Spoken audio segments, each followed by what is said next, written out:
Yeah, get your, this could be the banter part. Get your, This is great banter. This is really good banter. Get your mouth all lubed up for talking. You could have waited till after.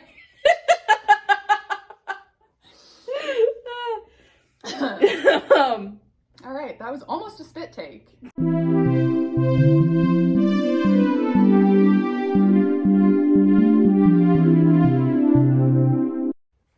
Welcome to Hot Cakes, the craft podcast about all of our hot takes. I'm Jules from Juliette Pécaut Designs. I am Sara from Boston Fiber Company. And we're here again to give you our opinions. Yeah. That nobody asked for. Nobody asked for, but everybody needs. But everybody needs. This is important. Do you want to talk about what we're wearing? Yeah. Do we want to... For those that are listening, just know that you could watch us on YouTube and look at what we're wearing and look at what we're knitting. And also, we know the sound isn't great this episode too. Yeah, let's start with some like housekeeping stuff. Yeah, housekeeping. Yeah. So, we don't have mics because they got delivered literally right after the last episode, and then I didn't open the box until this morning. And it turns out it's not the wrong kind. It's the wrong kind of USB. So we have no mics again. Yeah, but next time, yes, and there will be a next time, we'll have the mics. Yes, look forward to better sound quality next month. Episode 3. Third time lucky. Yeah. And then the other thing is, do we want to like talk about any of the like comments on the last episode? Yes. Thank you so much for all of your comments on the last one. We had some really fun discussions. There's that was a big topic. There's a lot of I feel like we could talk about it more. We could probably do multiple episodes on it. So it was really nice to hear people's thoughts on that. We really appreciate that. It was a good discussion. Yeah, and I feel like I talked to a couple people this week and they were like, but how big should my stash be? And I just want to say that it is whatever your heart tells you is how big your stash should be. There's no subjective number. Yeah. I know people who literally have the yarn for their next project and that's it. And then I know people who have like a year's worth of yarn. Yeah. And as long as you're going to use it and not. Yeah. As long as you're not just like hoarding it for the sake of hoarding it. Yeah. I think it's like, I was thinking it's like you don't want it to be a Shein haul. Shein. Yeah, Shein. Like don't make it a Target haul, but make it a, not haul. You're not just getting things to get things. Yeah, don't just buy things for the sake of consumption. Anyway, cool. Housekeeping done. Housekeeping done. Moving on. Yeah. So here's what we're wearing. Here's what we're wearing. I'm wearing my cottagecore crop. I finished it. It's not blocked, but you can't see the bottom of it, so. Yeah, the ruffle it's ruffling in its own little way. It is. It's tiny. I was worried I was going to run out of yarn too, so it's about an inch short. Oh, that's okay. But also, who cares? I think I'm fine. Oh, that's your end. Okay. My end. It looks great. Thank you. Yeah, so I did it as a pullover, not the cardigan style, and I really like it. It's super cute. And I used like I didn't lose yarn chicken, but 2 skeins was cutting it very close. Cutting it close. If I had a mini skein of it, I would have. This 2 skeins plus a 20 gram mini would have. Is that the fingering weight? Yeah. I have a mini skein. I have a mini skein from the Fiber Witch Festival last year. Yeah. And I think I gave it to somebody because I was like, oh, I don't need a mini skein. I think I still have my mini skein somewhere. Do you want it? Do you want to add it? No, I don't. Okay, I'm done. I'm done with this. It's Never over. mind. Yeah, no, this is done. Nice. Sorry. It's okay. And then this is in the, we talked about the Sailor colorway, which officially is on our shelves now from East Coast Yarn. So you can order it on our website or come in and see it. Or just order it from Kristen yourself because she's wonderful and I want to give her all the money. Yeah, it's the Salem colorway. Yeah. Yes, Salem colorway. Which I know we're not Salem, but it's really pretty. And it's close enough. Yeah, whatever. Very cool. Very cool. Yeah. And also I don't know if we said in the last episode, I think that pattern is discontinued. I think so too. So sorry about that if you Yeah, but I don't know if you might still be able to find it somewhere. You might be able to find it somewhere. Oh, we can talk about. We'll talk about that later. Yeah. We'll introduce our topic in a second. What are you wearing? For me, I am wearing, this is actually my second sample. It's the non-striped version of my Thing Raglan, which is currently in testing. I don't think I've shown this sample off yet anywhere on the internet. I've worn it a lot in public. I wear it all the time. It's very big and oversized and cozy, but it's just like a basic raglan. Yeah. And this is the, this is from the Perfect Blend, the yarn and tea shop in Rhinebeck. Oh, yeah. This is one of their alpaca blends. It's like a marled brown. It's very mocha mousse, if you can see. Another episode. Which is, yeah, that's a whole other episode. I love mocha mousse. That's my hot take. The hot take is actually, it's very nice. Yeah, mocha mousse is great. So yeah, that's what we're wearing. What are you knitting? I'm doing a test knit for Jules. It's the, it doesn't have a name. Oh, okay, so cool. It's a little cute little tank top thing. I will have to pause at some point to join them, which might be when I get to the end of this row. Yeah. And I am doing it in, it's the La Bien-Aimée, like 100% silk. And then I'm holding it with a just like random mohair that I found in our store. Cute. Yeah, silk mohair. It is mostly silk. Or the silk mohair is like 40% silk, 60% mohair. So it's only totally like 30% mohair. Yeah. So it's a little different.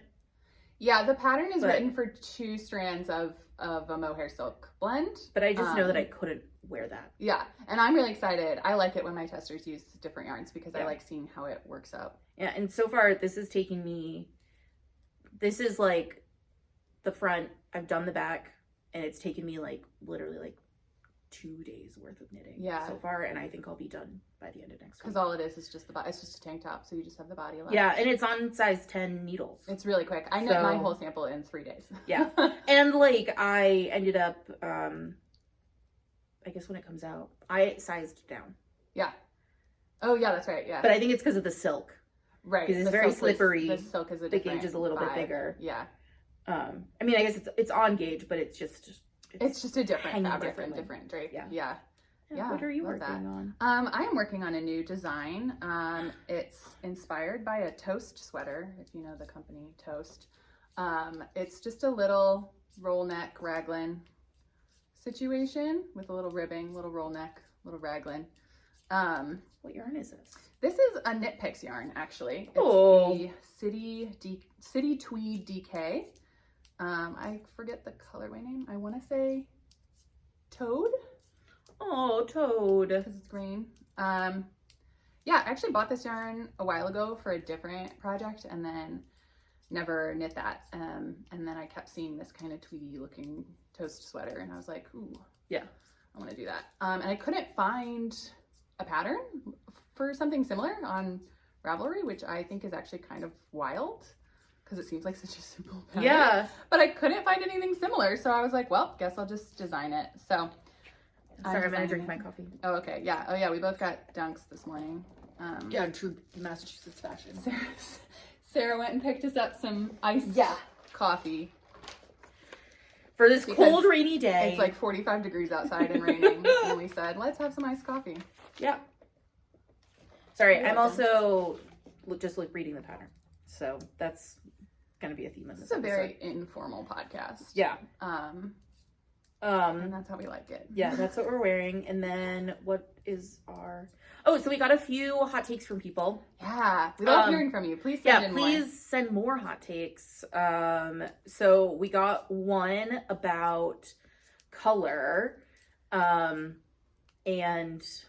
that one we're not going to discuss right now because I think it'll be an episode. We're going to make that a whole episode. Yeah, and thoughts. There was also a hot take from the same person whose name I should remember because that feels nice, but we'll recognize them when we do an episode on it. Yeah. But they also had a hot take about style and like making things that look like they're off the rack. Yeah. Versus like a little bit of a funky thing. Oh, I haven't seen this hot take yet. Yeah. That's interesting because I'm literally knitting this because it looks like a ready-made. Yeah, and I, well, like, this is the thing my mom and I sort of butt heads about, is she's like, why would I make something that looks like I could buy it at a store? And I'm like, but why would you buy it at a store if you can make it? Your mom wears some crazy stuff. And my mom loves, like, a funky, like, knit collage big sweater. Or, like, and, like, I have more fun knitting something like that, but like realistically, I am not. Like I've made 3 penguinos. I've never worn a single one. I love the penguino. I love it so much. I love it, but so it much. is like I would never wear it. It looks like nothing I own. It doesn't fit into my wardrobe at all, and I made 3 of them. So you know, yeah. But one of them is useful because it's the shop sample, right? It is the shop sample, and it's fun to show people how to use scraps and hold strands together and stuff. So it's a great. They're all useful, but it's just like it's also great when I don't bring enough layers and I'm teaching here. Yeah, and I get and cold, it gets cold. and I can wear the penguin. Yeah. So it's useful, but But so that's maybe that'll like be a very another interesting topic. Yeah, episode. I can't wait to talk about that. I feel like that's something that we could do like a long discussion about. We can definitely talk a lot about that. And then we got another hot take, and this is a name I remember because friend of the pod, Jillian from I love Jillian. Isla's Terrace, sent a hot take about we're gonna shame you right now, Jillian. We love you, Jillian. Yeah, this is shaming of love. This is love shaming. You don't wind your balls into cakes, or your skeins into cakes. You like to wind them into a ball, and so. If you also like to do that, let us know. Let us know. And we'll make fun of you on our podcast. That's really wild to do that. That's insane behavior, I think. Yeah. I mean, everybody, you can do whatever you want. We're obviously not actually judging you. But I just think that's wild. Yeah. Because from like a convenience standpoint, but like, I guess I feel like you just like it. I do know a lot of people who prefer hand winding balls just because they like feeling the yarn. Like they like the process of it. Yeah. Which I guess I understand. It's almost like a ritual, like before you start a project. Yeah. It's like the preparation for the project feels. Yeah. But that's like my least favorite part of every project. Me too. So I wholeheartedly disagree. Yeah. You're wrong, but we can talk about it. That's such a good hot take though, because that's so controversial. I think. Wow. And it's like really, truly I feel like it's kind of, I don't want to say it's like an inconsequential hot take, but it's also like, it doesn't really matter. It doesn't really matter. Yeah, you can do whatever you want. People are like it doesn't hurt anybody. Whatever they want. Yeah, it does not affect anybody in any way. But that's what makes it such a fun hot take because it's so low stakes. Good one. Yeah, yeah, I love a low stakes hot take. Amazing. Wow. Yeah. Yeah. So yeah, send us in your hot takes. hotcakescraftpod@gmail.com. Yep. Or you can comment them on YouTube or write to us on Instagram or whatever. If you write to the store on Instagram, it will get lost. Don't write to the store on Instagram. Actually, don't write to me on Instagram either. I just am bad at checking my DMs. So send us an email. Yeah. If you DM the store, I will send you a DM back that says, please send an email. Which is the new rule that I'm not great at. Yeah. Yeah, cool. And I'd love to hear more hot takes. Yeah, we want to hear your hot takes. Like very fun. Yeah, do you want to get into our topic? Let's get into it. Okay, so our topic today, which I think is honestly not a hot take. Not a hot take. And I think probably most of our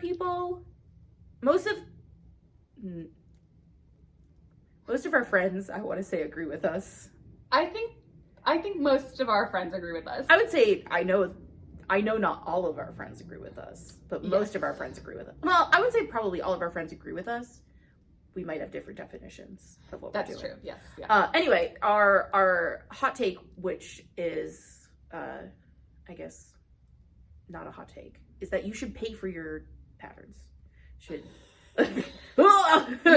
pay for your patterns. If your pattern costs money, you should pay. Yeah, you shouldn't steal. You shouldn't steal patterns, and you shouldn't illegally distribute patterns. You shouldn't steal from.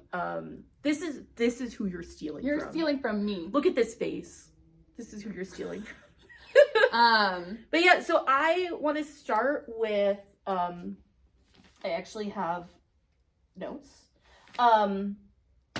But what is your, I want you to talk about like sort of your process of designing and publishing a pattern. Like, oh my gosh, what are the steps to get you there? You don't have to be you don't have to go too into detail, but I think like knowing from a designer what they do is important. I think this is one of the problems with this topic is that people don't really understand what a designer does. They're just like, oh, you just like knit a little thing and then like write it up. It's like, no, it's a lot more complicated than that. And every designer's process is different. So like my process is I have an idea, I sketch it out. I knit a swatch. I usually knit multiple swatches. And you're using yarn that you own. My yarn. And potentially want to make the pattern in. Yeah. So it could be anything from like a less expensive knit picks to like an alpaca. A very nice alpaca blend, from an independent shop. Yeah. And then I will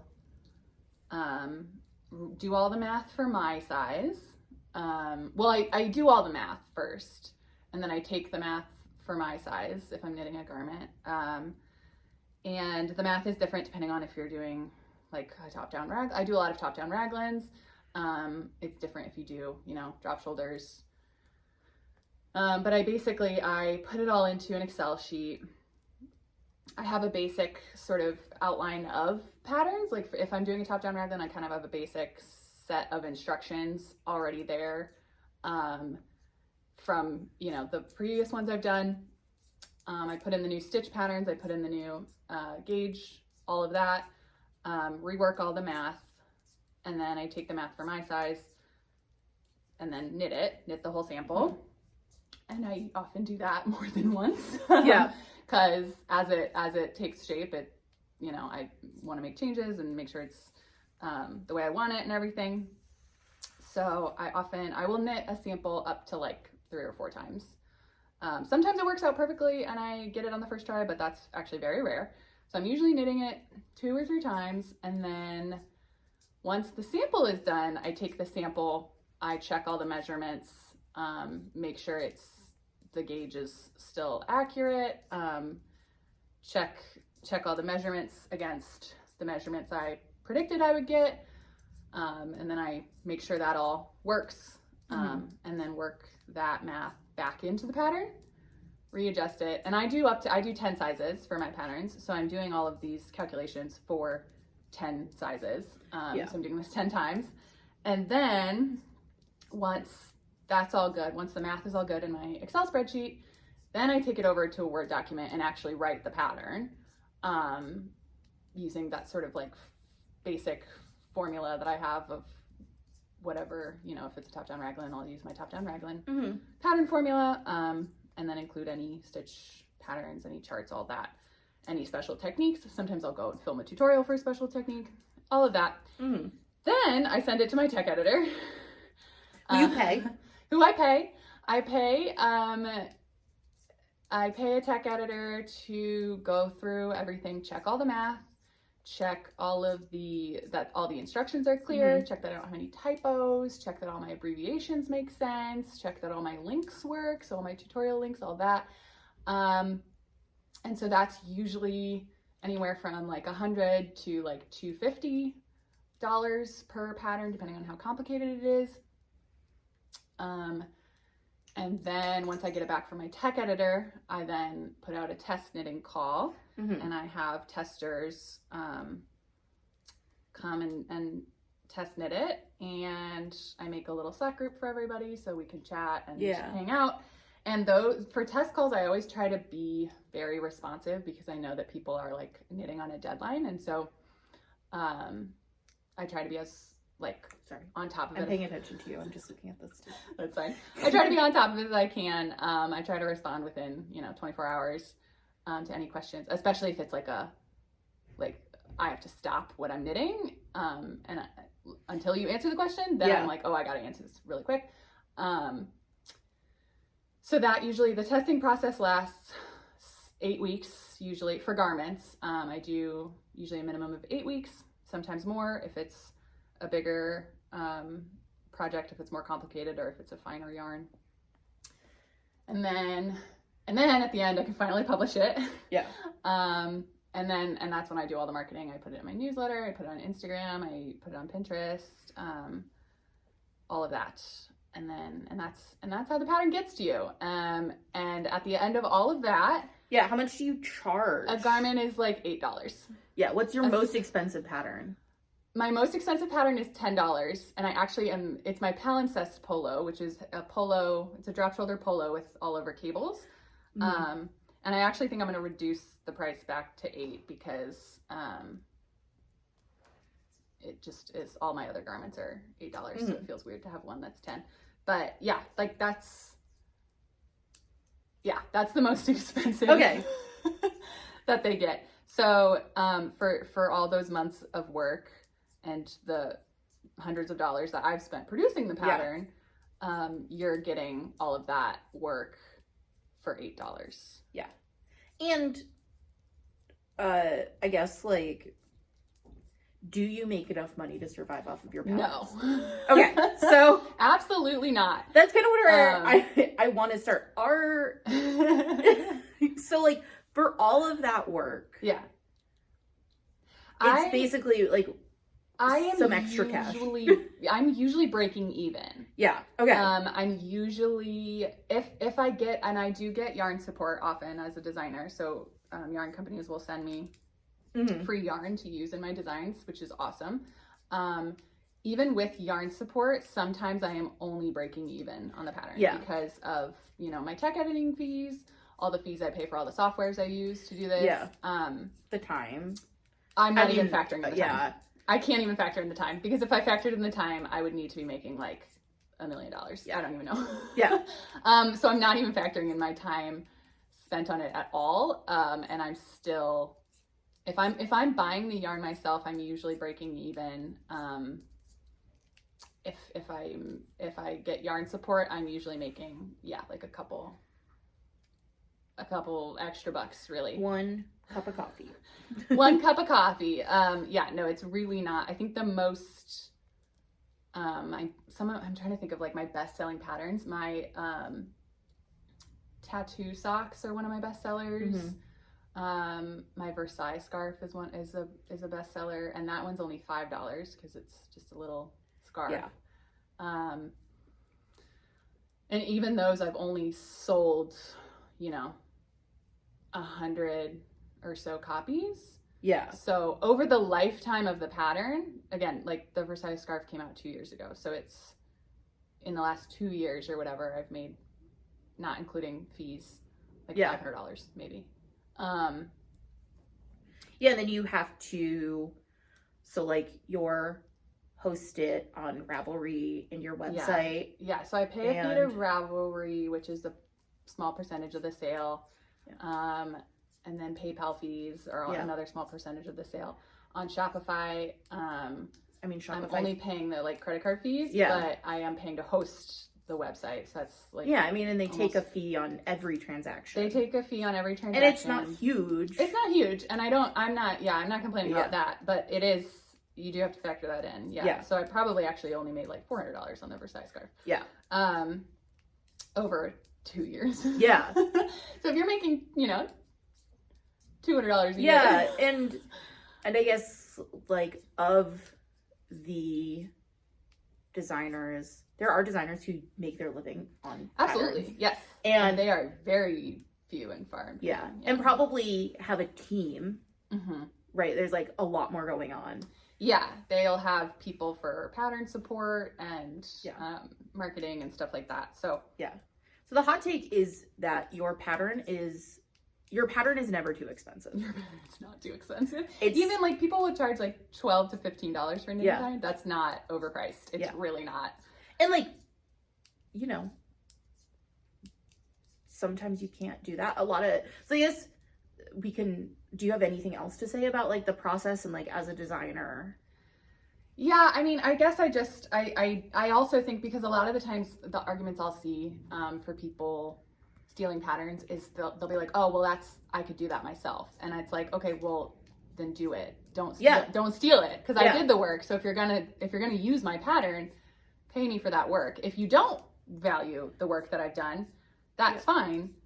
if don't you use can my pattern. look at do it yourself. Yeah. I mean, I think like you hear people say like, well, I looked at it, I know how to make it. And it's Right. like, well then make it. Yeah, then do it. Make it in your size. With all the I'm serious. Like, do that if you can do that. Do that. Yeah. I know a lot of people who don't buy patterns they're not designers. They don't publish patterns. Yeah. But they will just like look at a piece of knitting online and be like, oh, I can make that for myself. And then they do. And that's great. That's fine. But don't actually steal the pattern and use it, because that proves that you do find value in it. Yeah. Because otherwise you wouldn't use it. You would just go you can find a free pattern and modify it. There's a lot of options. Yeah.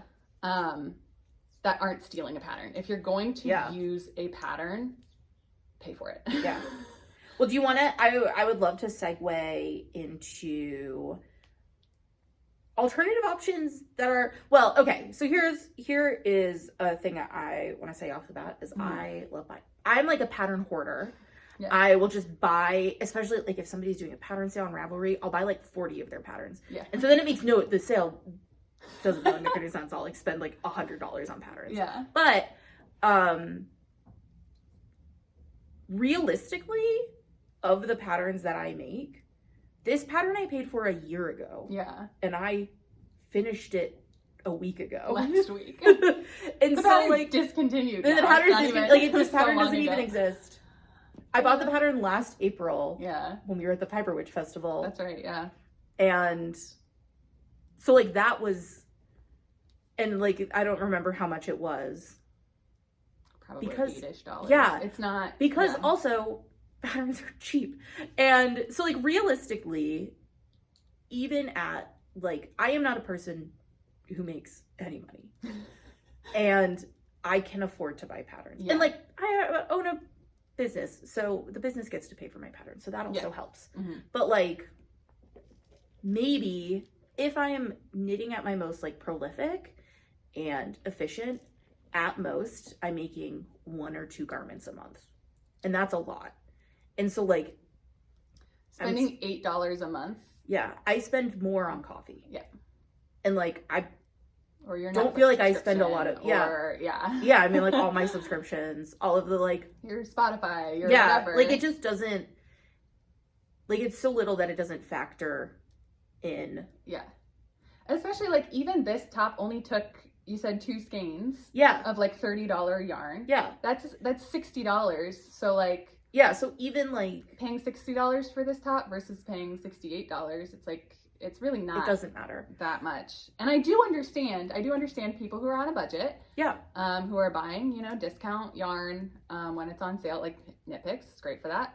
And I do understand that poor people deserve to knit too. Like I'm not saying that at all.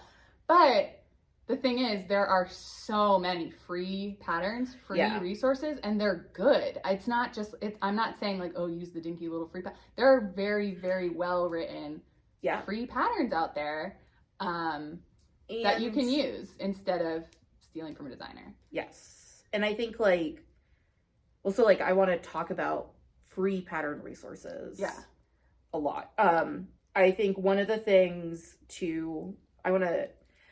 I guess like number one, there are hundreds of thousands of free patterns on Ravelry. Yeah. And like sometimes you go to a pattern and it has a price, but then you read the description and it says this is actually available for free on a website. You can get it for free on the blog, and then if you want to pay for an ad-free PDF, you can pay for it. Yeah. But you can actually get the whole pattern itself for free. And so like there are like hundreds of thousands. Mm-hmm. And they're very easy to find because you literally go to Ravelry and just click on free. It says free. There's an option for like free, and just click that and then put in all your other and so I feel like that's like a number one easy place to go. I also know like a lot of people get patterns. I know a lot of people don't use Ravelry. Mm-hmm. And I mean, I think some of this discussion is people don't even know that Ravelry exists.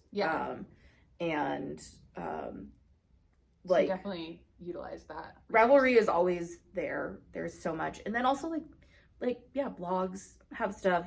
There are tons of free patterns on like YouTube. And then another thing too is like books. Libraries exist. Use your local libraries. If you want a pattern from a book, you can go.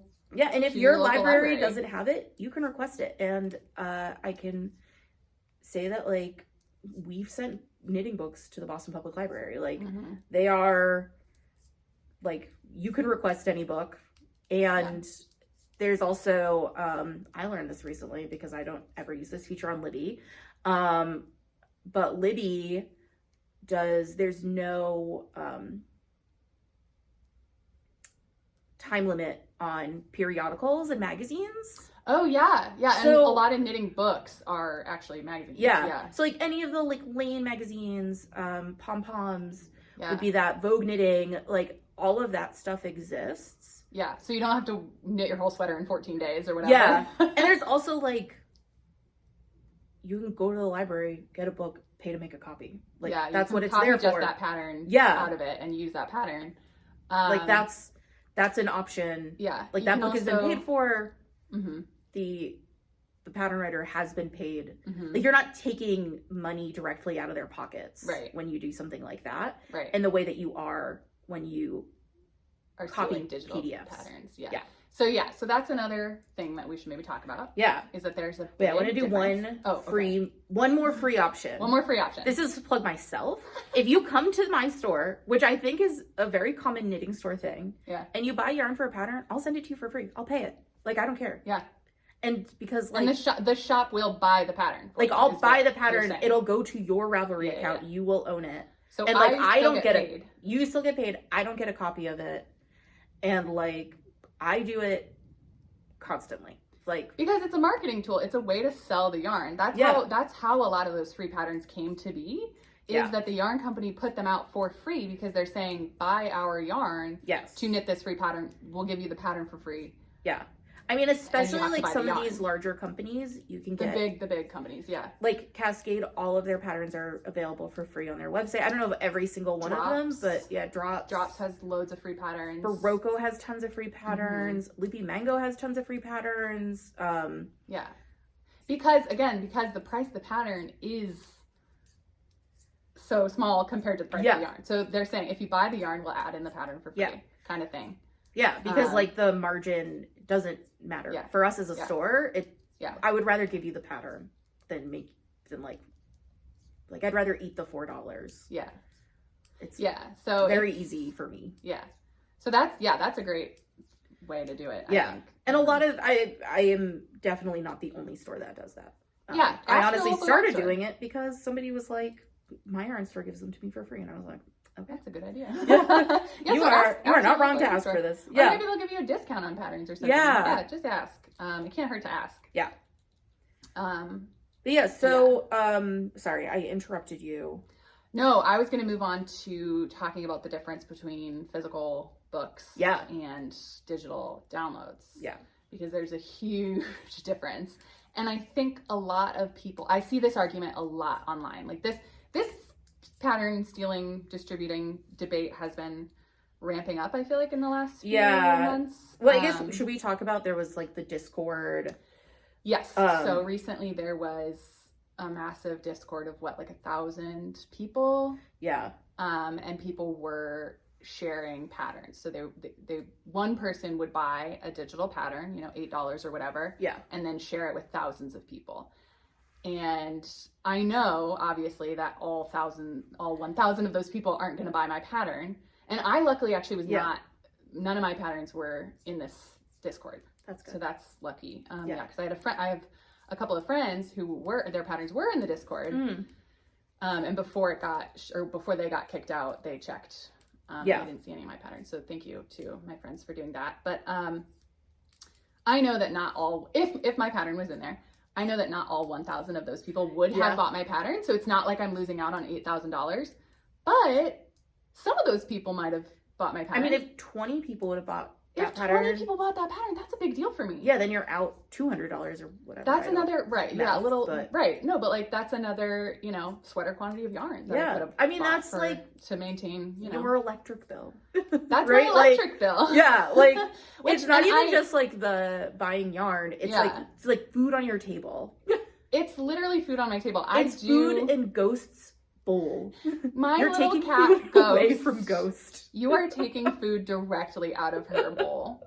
She actually didn't eat breakfast this morning. It was so annoying. She's being such a brat. But it's because she knows. She knows you can't afford it. No, but like genuinely, like I was saying, I don't make money from designing, but my business, Juliette Pécaut Designs, is my full-time job. Yeah. So I do other, I do other stuff. I design, I do You teach yarn dyeing, I teach, all this stuff. So that it is my full-time job. The actual designing part of it is such a small portion of it that it's like I really don't make much money from it at all. But you are, so yeah, even if 100 of those 1,000 people would have bought my pattern, that's a huge loss. That really is. And so it really is. It's not a victimless crime, It's not like, oh, would you steal a car? No, then don't pirate music or whatever. It's like, I mean, don't pirate music. Don't pirate music. But like, somebody is being hurt by that. Yes. And most of the time, most designers, there are a couple designers, really big name designers, who can make a full-time living making patterns, but the vast majority of designers are making pennies. Probably guess that anybody who's a full-time designer making money off of it aren't like buying homes and cars. And a lot of people who are designing full-time are not necessarily making a full-time income. Yeah. Because they're often supported by somebody else. Yeah. A spouse or a family member. Or have another source of income. A lot of designers have full-time jobs and just do design kind of on the side to supplement their income. And so even if somebody isn't, paying their rent with designing, they still deserve to be paid for their work. Yeah. Especially in this current state of the world where art is so undervalued. Yeah. And it's so easy to steal from artists, and it's just not necessary. So this big Discord server was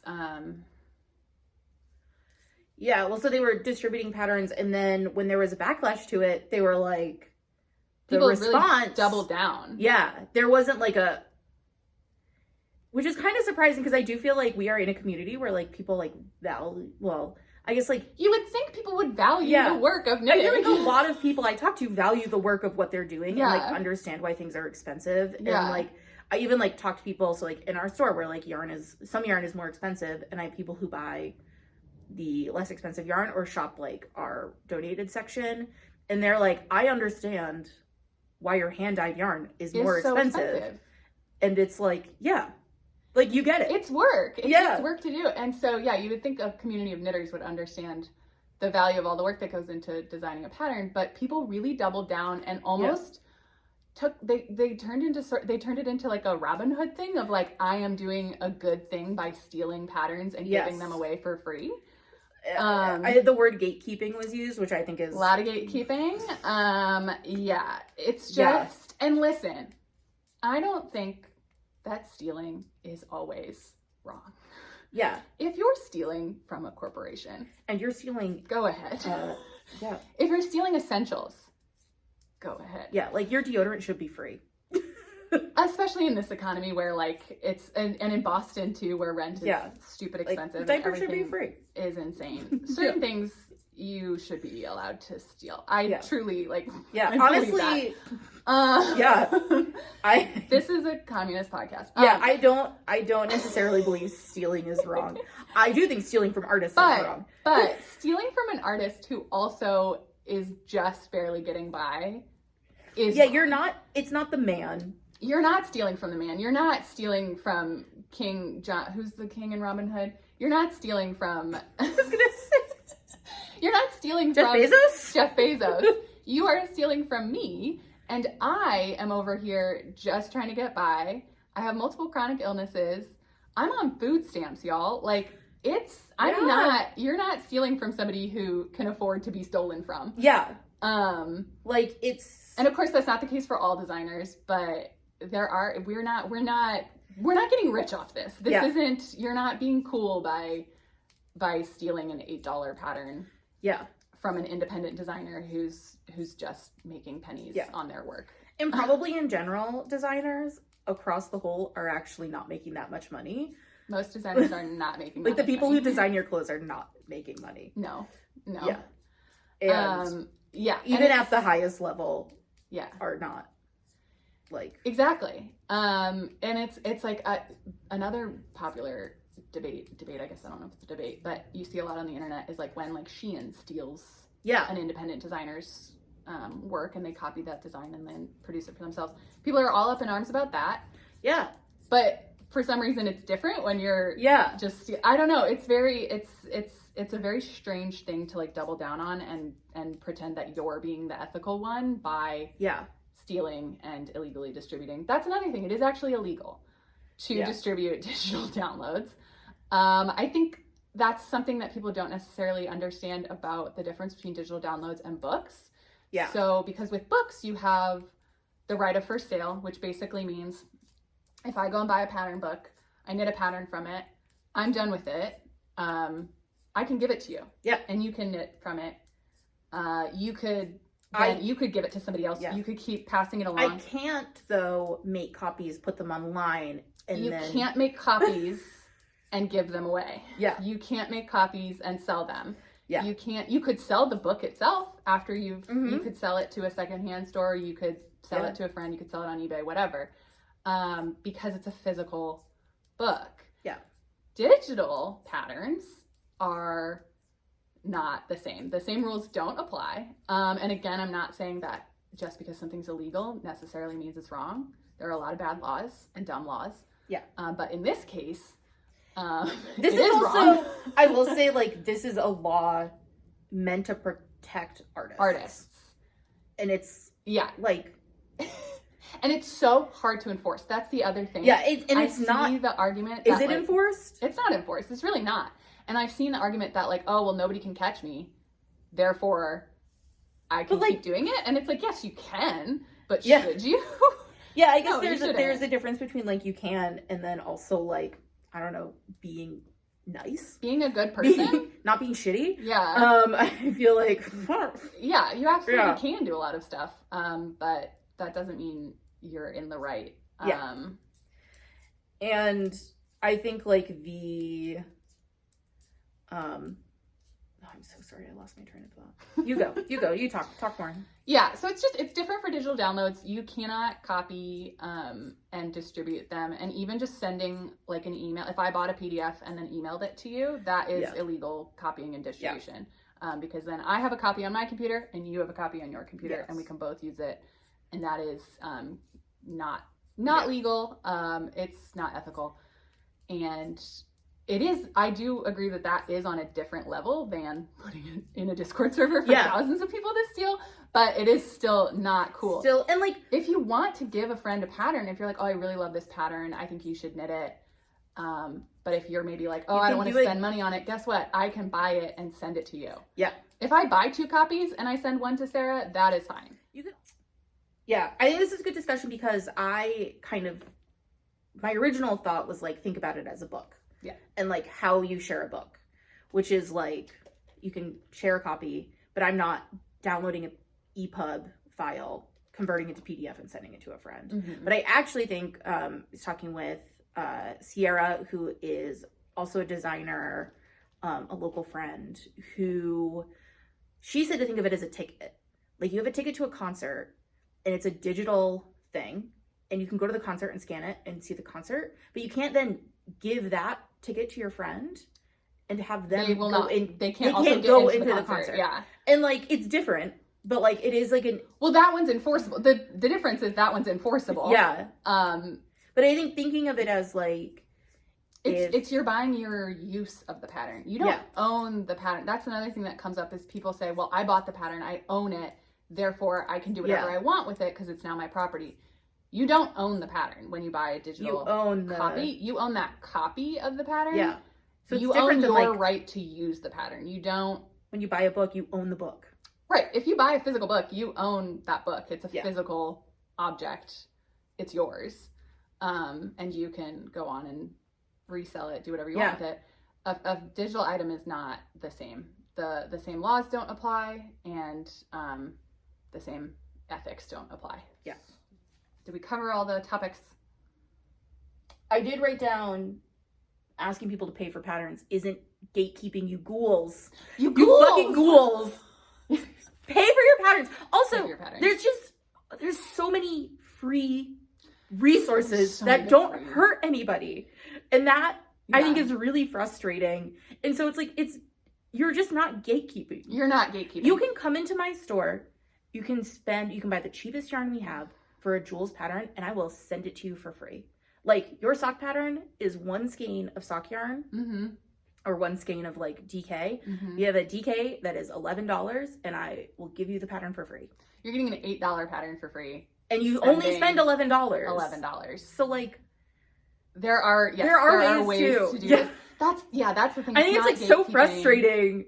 And because like talking about financial accessibility, a lot of people talk about, a lot of designers will have a scale of patterns. So they'll say, you know, if you can use this 25% off code if you're, you know, having a rough time financially. And I think that's great for the designers who are able to do that. And I think a lot of times the designers who are doing that are either huge name designers, so they're making enough money to be able to do that, or they have a full-time job and their bills are paid and they're designing as an extra thing.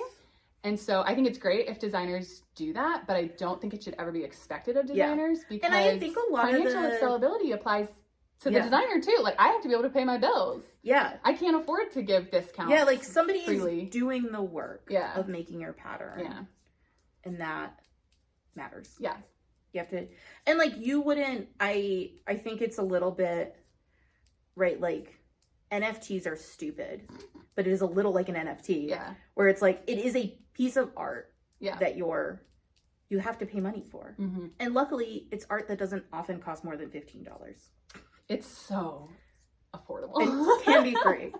It's actually, this is a whole other debate that we could get into. A lot of designers and some knitters really believe that patterns are underpriced and should cost a lot more. Like sewing patterns are expensive. Sewing patterns are like minimum $20 usually. Yeah. So for a garment. So and have as much information. Yeah. Right. And there are like levels of patterns too. I will say like a U pattern has like a lot of detail. There are some patterns that have even more detail and like shaping for like so many things. Yeah.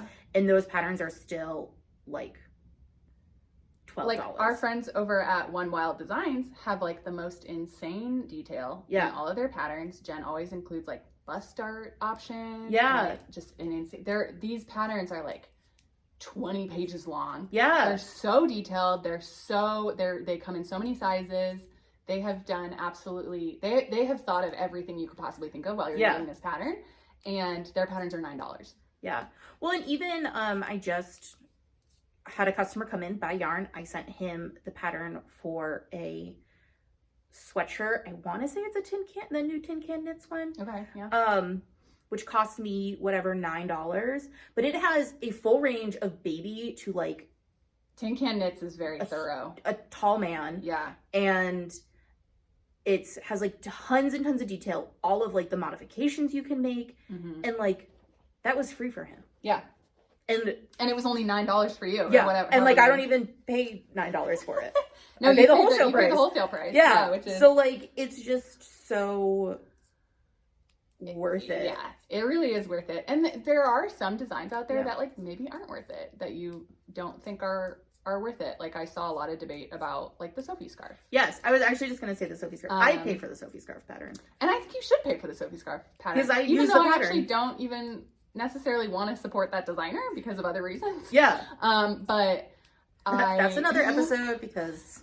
But the thing is, if you are going to use that pattern, you have to pay the designer. If you don't want to support that designer, or if you don't think she deserves your support, that's okay. You can go find there are so many Sophie scarf dupes. Yeah. And there have been things before the Sophie scarf that look exactly like the Sophie scarf. It's a very simple, I mean, I believe that you should also pay for simple patterns, even if they're simple, because again, you're just, it's taking that work. It's doing that work for you. It's giving you that time back so that you don't have to figure it all out yourself. If you like doing that, like, and it's fun for you, then go ahead and do that. But like, a lot of people just want to be told what to do. You don't want to have to do the math and figure it all out. And so, that's why you pay for even simple patterns like the Sophie scarf. Yeah, like the Sophie scarf, you could probably look at, figure it out. But like, Right.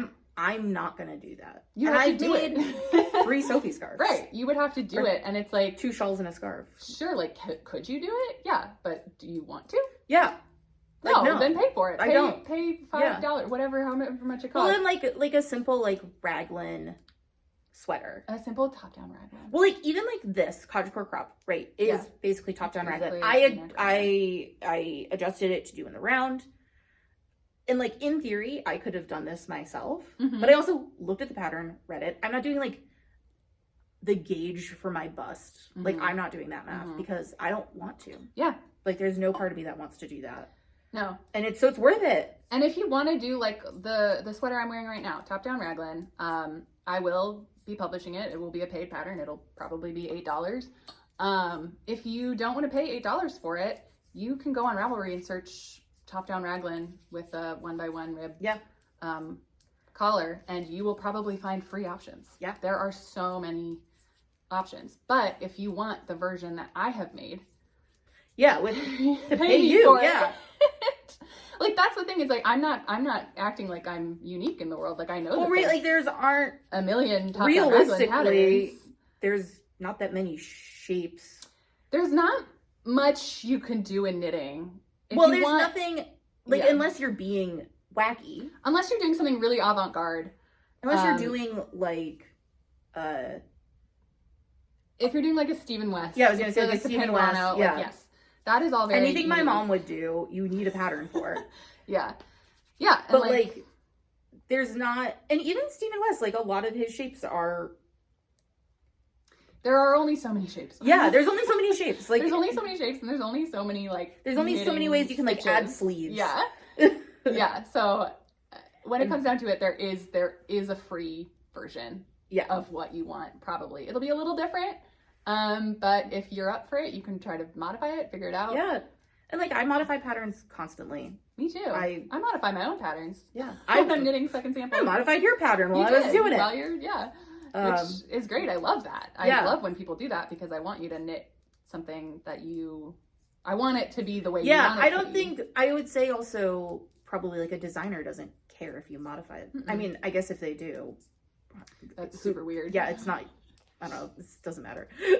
Yeah. You can do whatever you want with my patterns besides stealing it and distributing it. Yeah, illegally. yeah. You can knit it however you want. You can modify it. Yeah. Yeah. So I think we've covered most of our thoughts I think we and have too. feelings. And this is also, we are an hour in and we still have to end this thing. Uh-oh. We still have to we have some stuff to cut out, but park this bus. we gotta park this bus. So yeah, if you have thoughts on this topic, please do write in. Yeah, I would love to hear. I think it's a pretty And if you come into our comments and emails defending stealing from Jules and other Ghost and other my cat. other adorable designers who we love, then like I don't think we'll be, well, once again, we'll be nice to you. But Sarah will be nice. I will to you. be nice to Again, you. I will not. but we won't like you. No. it won't be nice. It's not a good look. It's not a good look Yeah, to it's defend not cute. stealing from designers. Yeah. It's So- just we're not here for it. But do feel free to comment. Yeah. I mean, please give us fodder. We will. Yeah. So yeah, please, send us an email, reply on, or do a thing on, YouTube. Comment. You can Jesus comment Christ. on YouTube. You can comment on YouTube. You can send us an email. We also we'll post the announcement on Instagram. You can comment on the Instagram post. Comment on the Instagram post. You can email the store directly. I had a few people after I sent out the last one. Yeah. Yeah, actually, so one person emailed and they were like, I don't know if I can listen to this. And I was like, fair enough. Yeah, It's that last one was pretty controversial. This one is less one so. is less. I think it's one of those things that I really didn't think would be a hot take and Yeah. was shocked to discover. yeah. how hot this take is. I guess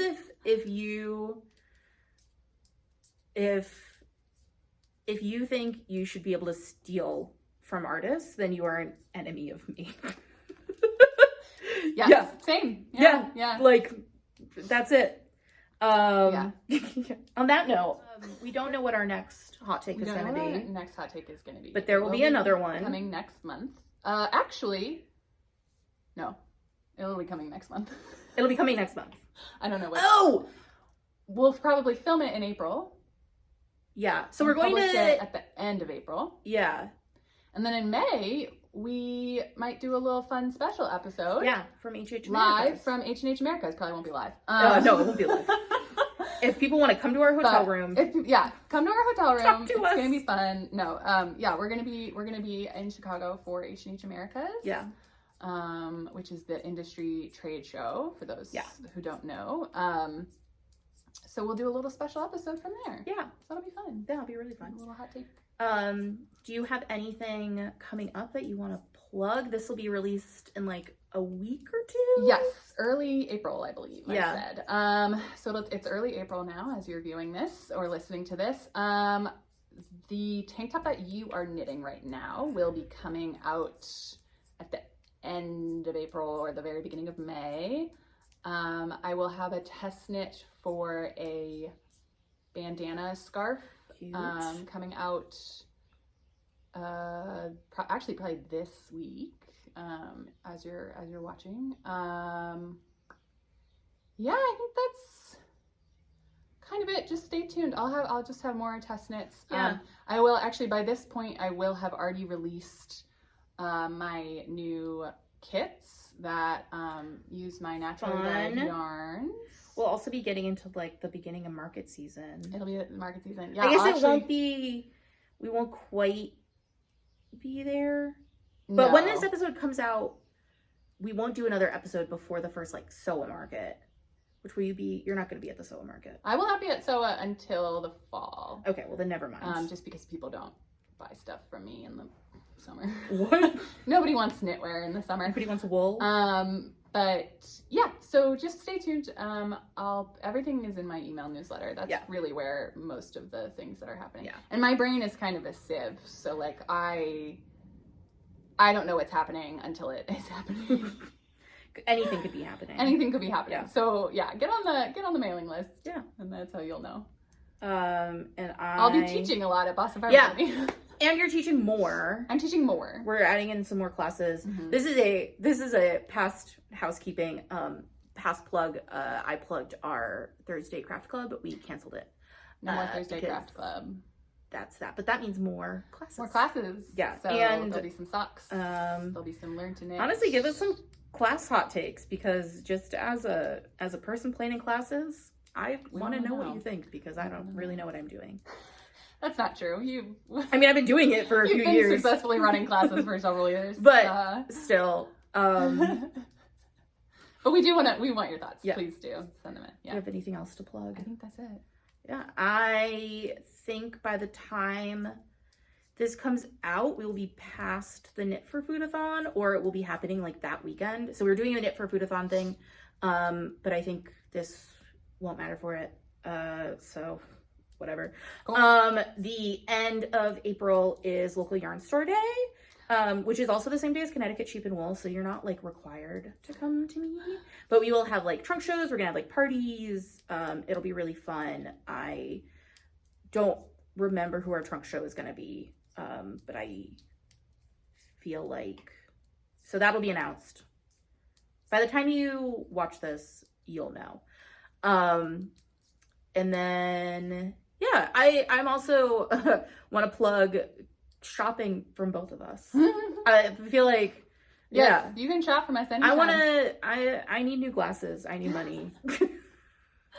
I might have to have surgery soon. So. Oh no! I just went to the doctor yesterday and they want to shrinky dink my veins. Oh, cute. Yeah. So please shop from us. Yeah, I don't know, like I'll have all my by the time this goes out, I'll have all my naturally dyed yarn and my kits on the website, so you can buy patterns or you can buy yarn. We'll also have we have a bunch of new yarn in our website. Will be accurate by the time this comes out. It shouldn't be accurate sooner before that, but by the time this comes out, there'll be like photos of everything. We are also at the end of April going to be releasing a new collection of our hand-dyed stuff. Ooh. And it's really fun. I'm not going to say what it is But if you come to the store, I'll tell you. Is it what I know it is? I think it is. I'm so excited. It's gonna be good. Yeah, I'm really excited. I have been planning it for a long time. Yeah, I know what it is. Yeah. It's not the one that I have planned for October. Oh, maybe I don't know what it is. Either way, it's not the silly one. It's a more serious one. Okay, I have no idea what it is now. Now I'm confused, and now I can't wait to. I'll tell you after this. But yeah, so we'll have a new collection coming out. We'll have a ton of new classes. I'm trying to think of what else. Also, our Rhinebeck bus. I know it's early, but it's also time to start thinking about it. Our Rhinebeck bus will be announced, I think, for local yarn store day. And that'll also be when our new collection is released. The Rhinebeck bus will not fill up on local yarn store day, but that's the day we're gonna release tickets for the bus. It only gets more expensive as time goes on. Yes, so. it will be cheaper than it was last year. You won't get as much stuff with it, but it will be a little bit cheaper, which I think will be nice, a little bit more accessible. That's also, speaking of accessibility, that's something where like you can use a gift card for our store to buy it. So like if you got a present from somebody, you can buy tickets to things. And then the other thing, I think that's it. That's it for me to plug. Okay. That's all that's going on. Do you have a silly hot take to end us on? I do have a silly hot take. Also, give us your silly hot takes. Nobody sent in a silly hot take. Unless Jillian meant the yarn winding one to be silly. Yeah, but we took it very seriously. So, joke's on Jillian. My silly hot take is that shamrock shakes are absolutely disgusting. And even if we weren't boycotting McDonald's, which we are boycotting McDonald's, but even if we weren't, shamrock shakes are vile and have no business being as popular as they are. What's your silly hot take? My silly hot take is informed by me watching a lot of Real Housewives of Salt Lake City last week. Okay. You can do whatever you want to your body. You should not cheap out on face surgeries. Like anything being injected into your face, you should be spending as much money.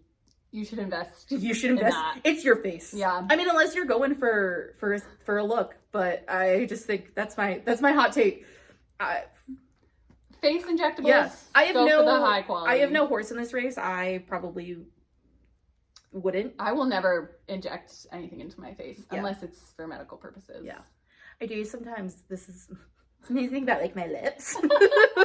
You do those TikTok filters and it's like your lips look so good, really big. Yeah. But like realistically, I don't have a horse in that race. You can do whatever you want, but I just think like don't skimp out on your face. Yeah. And I think that's it. That's it for us at Hot Cakes. That's it. We're judging you. We'll judge you next month as well. Yeah, we'll see you next month, and we'll have a topip by then. And we'll have a fun topic. Yep. It's gonna be great. Yep. Cool. So thanks. Right. Bye everybody. Bye. Bye.